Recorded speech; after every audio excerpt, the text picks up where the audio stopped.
What a game. What a game. The excitement, bearing in mind that the stage of the competition that it is, you don't expect these two giants to come together in February. It's normally April or May, but the excitement, you felt it. And as soon as that Champions League music comes on and you see the players lining up, you're thinking, this is going to be some challenge. And those type of games, at times, you kind of always hope they live up to expectation. That first half absolutely did. There were moments when I was commentating and I should really put my mic down, but I felt so compelled by it. And I think on about 4 occasions, I was going, wow. And not necessarily for strikes on goal, but there were just moments, Joe, where the quality of the players, where one player looks like he's got 3 around him, you're thinking he won't be able to get the pass off. He drops a shoulder and somehow manipulates the ball to do it. And the ball just seemed to be zipping on the pitch, just seemed to be playing so quick. It was a great viewing watch. Yeah. It was zipping. It was wild. Second half, it was kind of all bets are off here. Let's just play. Yeah, it did feel that way. And I was giving so much credit to City for actually staying in the game. I felt Real Madrid had so many chances. I think that's the most chances that Pep City's teams ever conceded at home. Yeah. And you did feel at times that, certainly in the opening period, that Real Madrid were trying to walk it into the net. And I was thinking, this is not the norm. You've got to take advantage. And then when they were in that position where Haaland gets the second goal to put them 2-1 up, with only minutes left, it's felt, just see out the result. And you're in this tie then for what would be a massive game at the Bernabeu in the return leg. But as we've seen so often with this City team, not just in terms of that incredible collapse in that 3-0 up against Final, but we've seen it throughout this season. I've got so many examples in the Premier League. At Brighton, they're 1-0 up. They end up losing 2-1. You think about the Manchester derby, they're 1-0 up with only minutes to go. They lose that game. Of course, PSG recently. So we shouldn't be overly surprised, but yeah, it did feel like they really let themselves down last night. Yeah. It's amazing how often it's happening, really. Because just sheer game management, even if you have you know, dark arts and players go down injured and just do all sorts, even if you're not in a good place, you should be able to just try and kill the game in slightly better fashion than they seem to be able to. Yeah, you even looking back into that game at the Emirates, you know, it's 1-1 with just over half an hour to go. They lose 5-1, and you're thinking, how is this happening?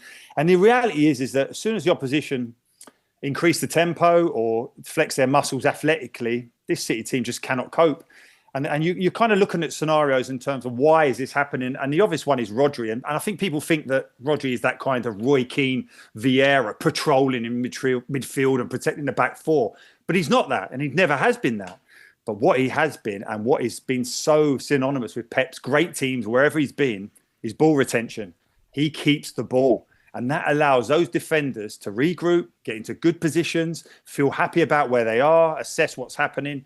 But because they keep turning the ball over, which is incredibly the biggest drop-off with this Manchester City team is how often they do give the ball away.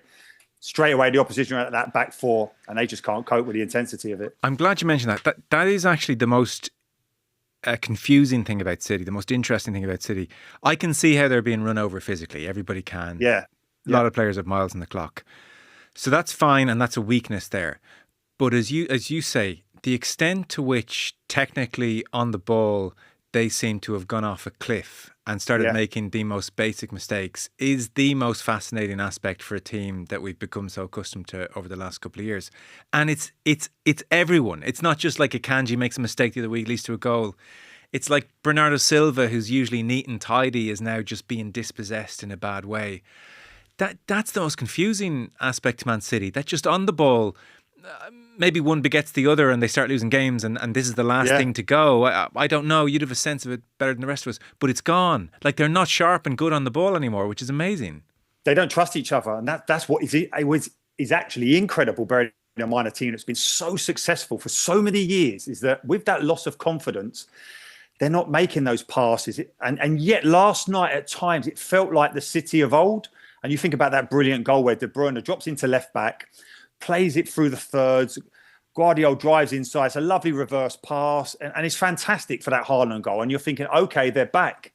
But unfortunately, we saw the Manchester City of old, but then the game played out where we've seen the new Manchester City where they just can't see out results. But if you think about even that great Barcelona team, and at times they would have had Mascherano and Touré at centre-back. Now, they're not elite centre-backs, but because they had Xavi, Iniesta, those guys, Busquets, They don't give the ball away, so you can't get at them. Now, as you rightly said, Joe, because they give the ball away so often, it is exposing these defenders, and it's asking them to defend under pressure, and it's asking them to defend one attack after the other. Whereas before it might be just one. They get the ball back, and then you have a breather for what can actually feel like about 10 minutes. Not now. And I think everyone from the lower league teams, the lower teams in the Premier League are sensing it, and they're going after City, and they just cannot respond to it. It's incredible. On that point, Danny Ceballos had interesting comments after the game. He said, "We went out with a bit of anxiety for the first 10 minutes, but then we saw they weren't quite at it." Yeah. And I think that probably sums it up. And yeah, I'm looking at Real Madrid and thinking, if Ceballos is in midfield, you should be able to dominate against him, because he can't run either. Yeah. And Real Madrid had a makeshift back four. And you're kind of thinking, okay, maybe everything's falling into place for City here in terms of getting that lead late on. They're in with a great chance. But there were so many moments there that as soon as Real Madrid just upped it a little bit, or Ancelotti has, which he's so good at doing anyway, I think this is underestimated, the slight adjustments that he made just to regain the control. We saw that last year when Bayern Munich looks like they were going to go away from Real Madrid and go to 3-1 up in that semi-final. He makes a little bit of a tweak, rescues the game back, and he did it last night. And I think it's a real worry for City, because I don't think this is a quick fix. I generally don't think that this is something that's going to be fixed this season. I think they need to get to the end of the season. It's going to have to be a massive reboot in terms of where they go. Yeah, it feels near impossible for them to turn this tie around. Oh, no, I can't see it at all in terms of going over to the Bernabeu, in terms of how that front four, they're not going to miss as many chances as they did last night. And that wasn't just Real Madrid doing it. Even in that game against PSG, where City lost 4-2 or having been 2-0 up, they faced 26 chances. So it's not a case of, they were just brilliant, Real Madrid on night, creating so many chances. Every team's creating chances against this Manchester City team. They just cannot repel attacks. They went with Stones in midfield again and had, in effect, 5 centre-backs. So that's kind of back to their treble-winning Stones in midfield shape. Did that work okay? Was that reasonable? Yeah, listen, I think he's a very comfortable ball-playing centre-back going into midfield, but you can notice the difference that he can't take the ball on the half-turn with two people around him. He'll have to always go back, and that just allows the opposition a chance to regroup, whereas, the likes of Rodri or elite-level central midfielders, Roy, Patrick Vieira on the half-turn, they're driving forward, they're passing forward. But there were defining moments in the game, of course there was, in terms of the fact that Ederson penalty was reversed, because that looked like a horrendous start from a tight offside in City's favour. But Akanji going off at right back was huge. And I just felt it in commentary as well. I felt, the option was to bring Rico Lewis in. And he is your kind of modern day fullback, where he'll operate into midfield. But if he's asked to go 1v1 against the best left winger in the world, he was never going to be able to cope. And it proved that way. Yeah. I mean, it is a strange game in that you could look at the timings of the goals and say, oh God, City were sucker punched. But then, as you say, they had 20 shots to City's 11. Madrid had 20 shots to City's 11. And then if you want to go back and forth again, you could say, God, look at the 3 Madrid goals though. I mean, shooting ourselves in the foot much, and then a shinner from Mbappe. Yeah. Did you see Mbappe with like Bellingham and Vinicius Junior? And they were like laughing at his technique, and he was like quite sheepish, going, I know I should be volleying that in, not shinning it in. I mean, that's as high a shin as I've seen in a long time. That cleared the ankle several inches. So that's the other, like City, the shin, that is legitimately unlucky. And then the 2 other goals they can see, like even that third goal encapsulates so much, where was it Kovacic knocked it back to Rico Lewis? So he's flat-footed. Ederson comes out, doesn't get the ball. And then Stones is just outrun by Bellingham. It's like a million little cuts killing them. Yeah, it was. And it was on the back of the second goal, the equaliser, which is probably the most incredible one, bearing in mind that Ederson, shanks a clearance. This is the goalkeeper who's elevated, passing out from the back like no one ever. He set a standard that we'd never seen before in the Premier League in terms of that left foot. So many people saying he's like a playmaker back there, and he kicks a ball out of his hands straight to Real Madrid, and you're just thinking, oh my God. And he compounds it by the most unorthodox attempt to save the shot that originally comes into with his hands by his sides, and it just goes straight back to Diaz, who taps it in. And again, Diaz was able to run in behind Kovacic at the heart of that midfield, and just so many avoidable errors for all three of those goals. Yeah. So like, and it's funny when you see the players afterwards asked, why does this keep happening? Or Pep asked, why does this keep happening? They're all just like, I don't know. Well, the reality is that in terms of the amount of goals that they concede late on now, is that's 20 goals conceded now, Joe, this season in the last 15 minutes. And the obvious conclusion to make there is that they just can't cope with it anymore. They're an aging team. They're a wonderful team, and we'll always look back on them as arguably the best we've ever seen in the Premier League, that group of players, that squad of players. But it looks like there's too many miles on the clock now. Did you think Madrid were good? Are you impressed with them? Because they've been up and down a touch domestically. No, I wasn't overly impressed by them, but this is the February version of Real Madrid, like the November version that Liverpool just brushed aside. Yeah. And that's not what we judge Real Madrid on. It's the April and the May version. And that's the concern, is that when they get to that stage, I don't know how they keep doing it. I mean, how have they won that game yesterday? And how many times have we said this about Real Madrid in the Champions League? How have they won that game? And yet they still do. They have that, whatever it is, that inner belief that is that arrogance that this is their competition. And I don't know. I think I do look at the scenarios, and Ancelotti said about the fact that he feels the winner will come out of this tie. Well, it certainly won't come out of the versions we saw last night. No chance. There'll have to be a massive improvement from Real Madrid. And then you look at who will potentially threaten them. And I look at the likes of Liverpool and how good they've been. But ultimately, I dissect it by saying they've got Van Dijk, they've got Konate, they've got those guys at the back who can stay with the running machines that Real Madrid have. And then it's a kind of shootout, isn't it, at that stage? So whether or not that will be the way they'll meet, I'm not sure what stage it will be, but it'll be some game, I've no doubt. What a striking dynamic where "Stop Crying Your Heart Out" banners unfurled. Oh God! It cuts to Vinicius, but then it cuts to Rodri taking photos of it in the crowd. Yeah, I know. Rodri, play it cool, Jesus! It was amazing because he's standing in the lineup there just as they're kicking off, and the Champions League music comes on, which is so emotional anyway, isn't it, for any football? I think as soon as you hear that, you think this is going to be special. And I looked at him, and he's just going like this. Okay. You know, like you see those boxers looking at each other in the middle of the ring as a ref's talking to them, and you're thinking, oh no. You're tempted to put your head down. You're thinking, why are you trying to antagonize him anymore? And the motivation, and he said it post-match, yeah, it gave me a little lift. And you're thinking, timing's everything in football, and that banner should have been hurled maybe when City are 2-1 up or something like that, or at the end of the game, and it would have really landed. Yeah. Curious for your thoughts on Mbappe and Haaland, just because, you know, for a long time now, they've been pretenders to the throne, the Messi, Ronaldo throne. I guess probably leaving a couple out, maybe Vinicius included. But to my eye, it looked for a while like once Messi and Ronaldo exit, these two will be the two. And, you know, Mbappe's 26 now, so like he's at his peak, give or take, and Haaland's 24.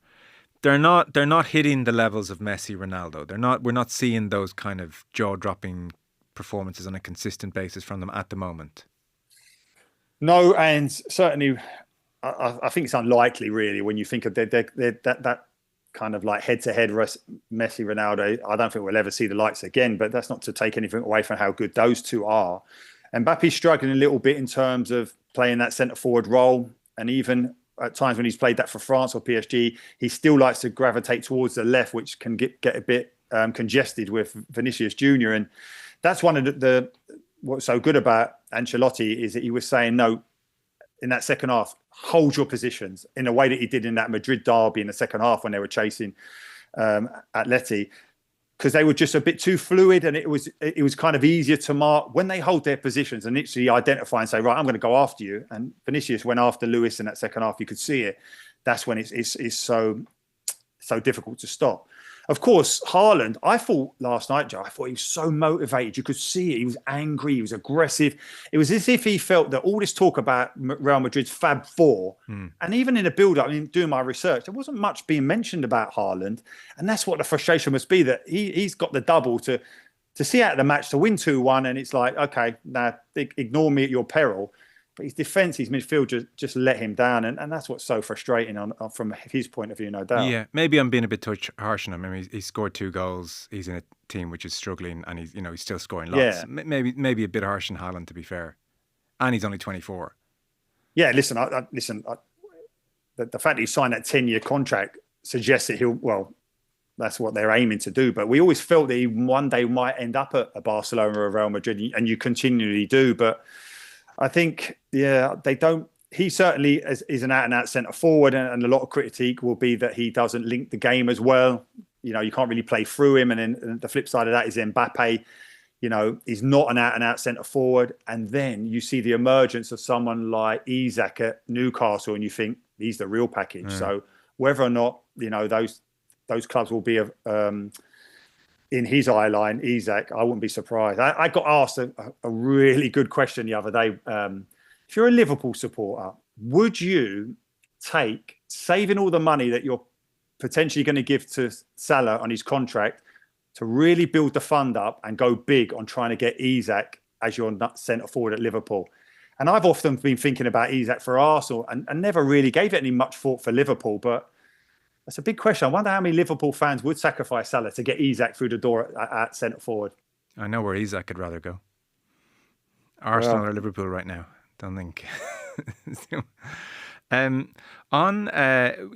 mentioned Haaland being motivated. Like it was noticeable.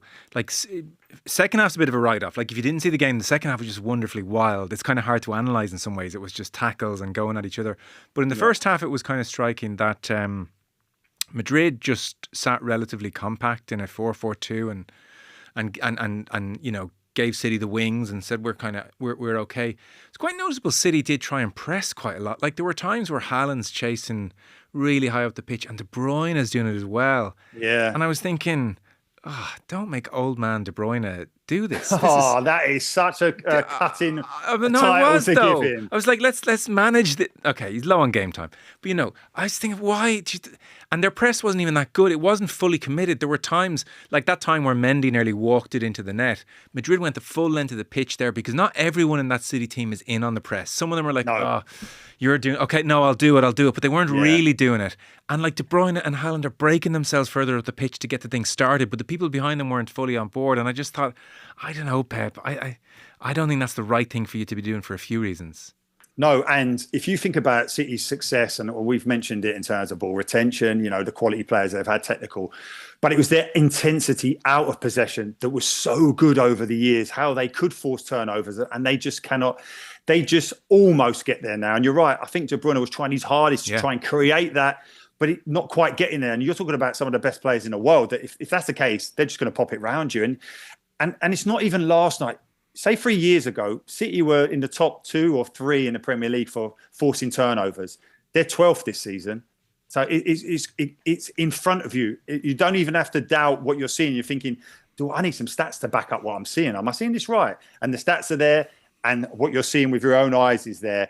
And Pep Guardiola has said this season now is that he's kind of changing the philosophy. He's saying that the way to play football now is how Iraola's doing it at Bournemouth in terms of how they're getting the ball quickly into that final third and they're letting their front players express themselves and letting them play on their instincts, as opposed to Pep Guardiola. You know how formulaic his type of football is, and it's paint by numbers. If he goes here, you've got to be there.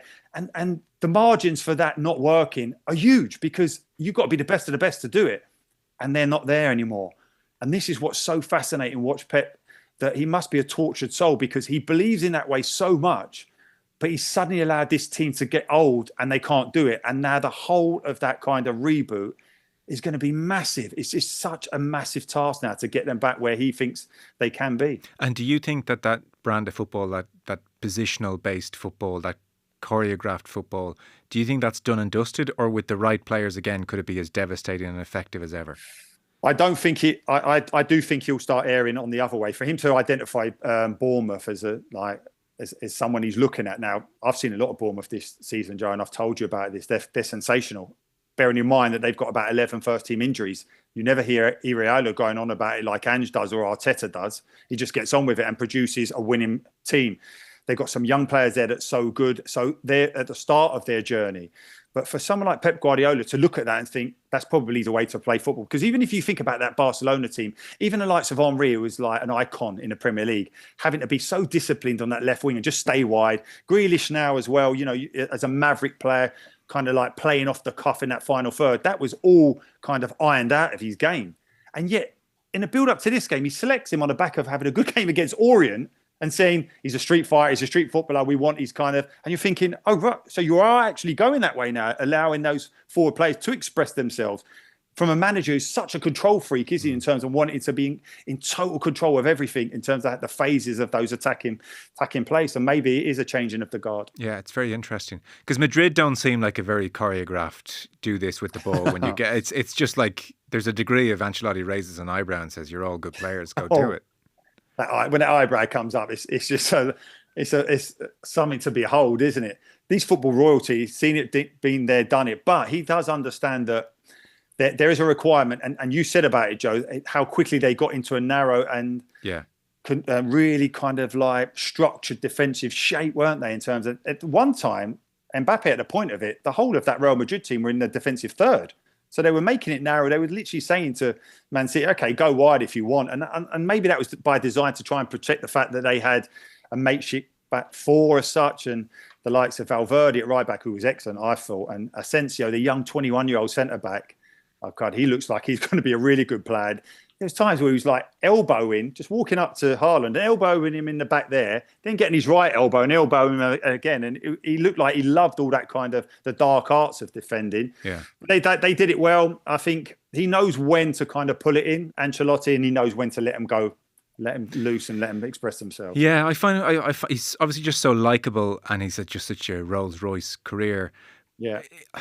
He's a curious manager in that there's times you watch a Pep team, and it's, over the last like decade plus, and you tune in to watch a Pep game, and you'd be like, wait, what's he done here? Kyle Walker's the underlap, and then you'd spend the first 15 minutes working out, like, he would have had a genius plan the week before, and he's come up with a new one for Everton away, and they'll have a new one another week, and it was amazing. And you would tune into Ancelotti, and it would just be a bit like, well, this all just seems like fairly straightforward. But in a way, that's his kind. Like, his genius is, I'm going to move Bellingham to the left-hand side in Champions League final just to shore it up because Vinicius isn't covering back. And that, it's a simple thing, but it changes the game. He's kind of that type, as opposed to give me 10 minutes to work out what Pep's done.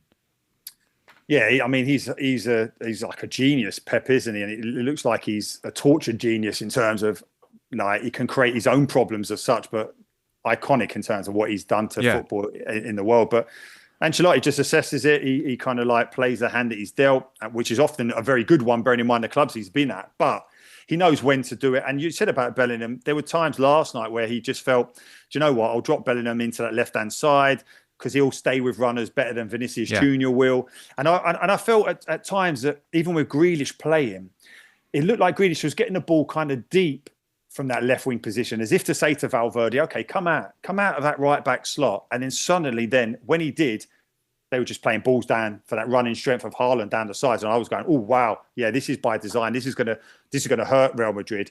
Then suddenly, within about 5 or 6 minutes, seeing Ancelotti just give a little message onto the pitch, Valverde, just sit in your slot. Yeah.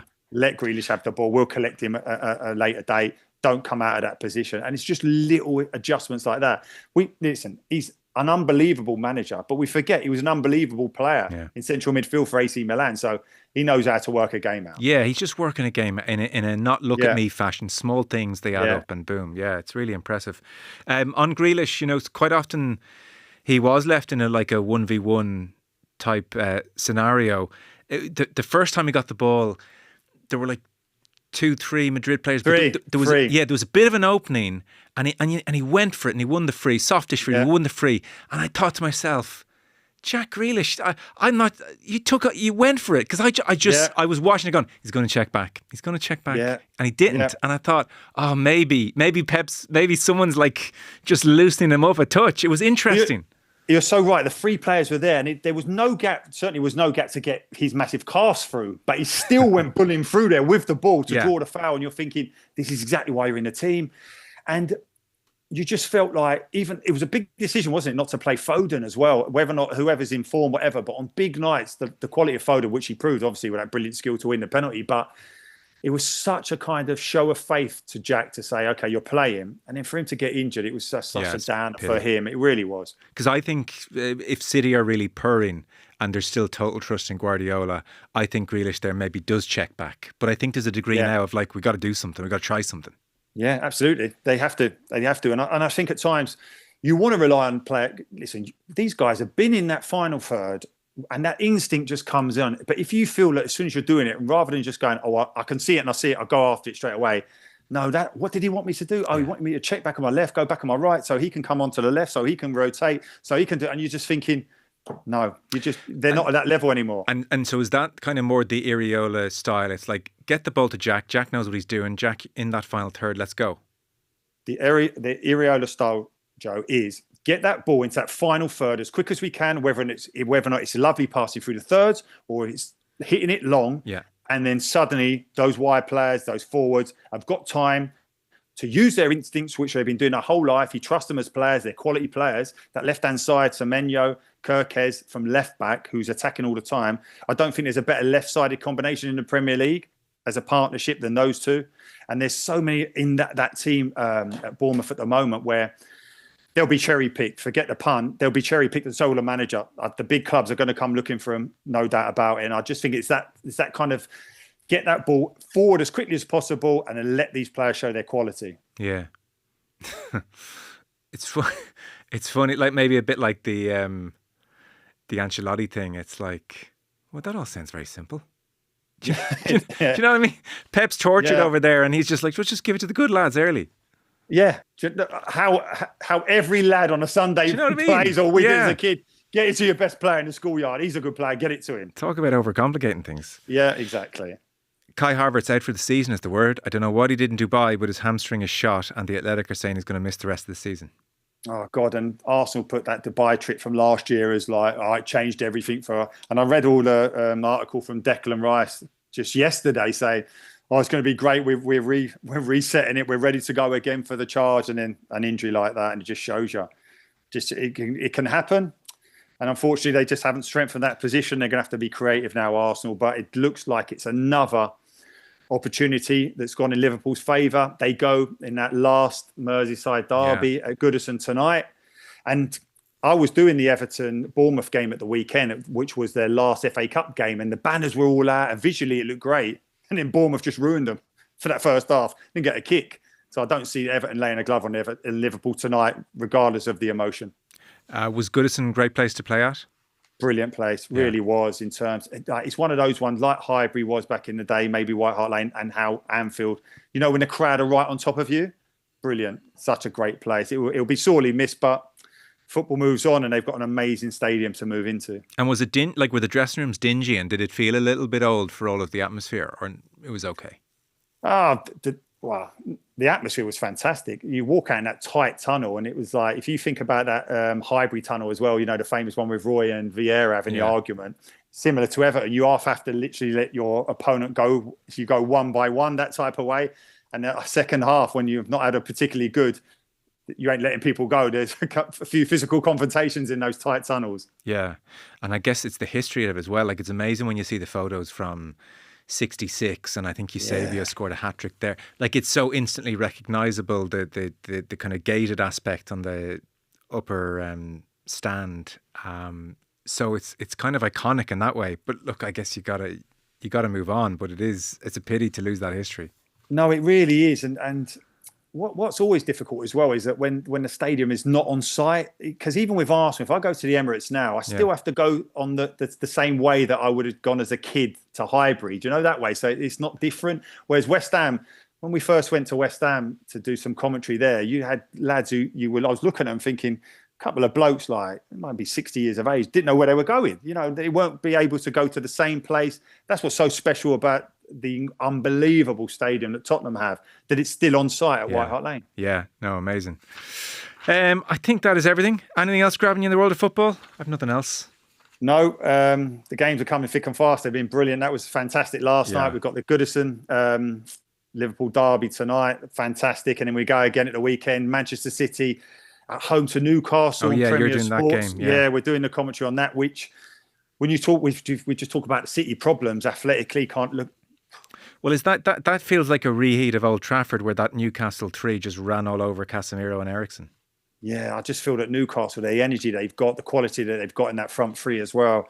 I think Manchester City are up for a terrible game again on Saturday. Whether or not the brilliant moments that those players still possess, they just can't do it consistently for 90 minutes, as they have proved all season. Very good. Okay, listen, thanks so much. Appreciate it. Gary Breen, thank you.